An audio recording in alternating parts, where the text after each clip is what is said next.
இந்த கிளைமேட்டுக்கு இந்த இலையில ரசம் வச்சு சாப்பிட்டு பாருங்கள். தொண்டைக்கு அவ்வளோ இதமாக இருக்கும். அடிக்கடி சளி பிடிக்கிறவங்க, நெஞ்சு சளி பிடிக்கிறவங்க இந்த ரசத்தை அடிக்கடி சேர்த்துக்கும் போது நல்லாவே சளி கண்ட்ரோல் ஆகுங்க. வாங்க எப்படி செய்கிறதுன்னு பார்க்கலாம்.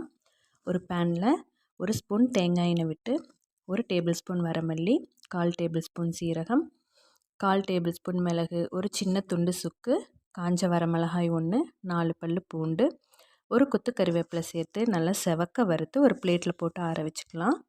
அதே பேனில் 1 ஸ்பூன் தேங்காய் எண்ணெய் விட்டு நல்லா கழுவி சுத்தம் பண்ணி வச்சேன் ஒரு கைப்பிடி நிறைய தூதுவளை இலை சேர்த்து நல்லா சுருள வதக்கிக்கலாம். வதக்கி எடுத்து வறுத்து வச்ச மசாலா பொருளோடு சேர்த்து நல்லா ஃபைன் பேஸ்ட்டாக அரைச்சி எந்த அளவுக்கு நம்மளுக்கு ரசம் வேணுமோ அந்த அளவுக்கு நல்லா தண்ணி விட்டு கரைச்சி வச்சுக்கலாங்க.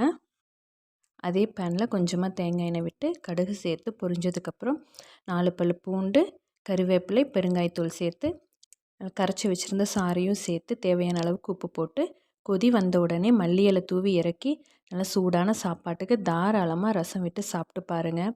சளிக்கு ரொம்பவே நல்ல இதமாக இருக்கும். நல்லாவே சளி கண்ட்ரோல் ஆகும். கண்டிப்பாக ட்ரை பண்ணி பாருங்கள். தேங்க்யூ.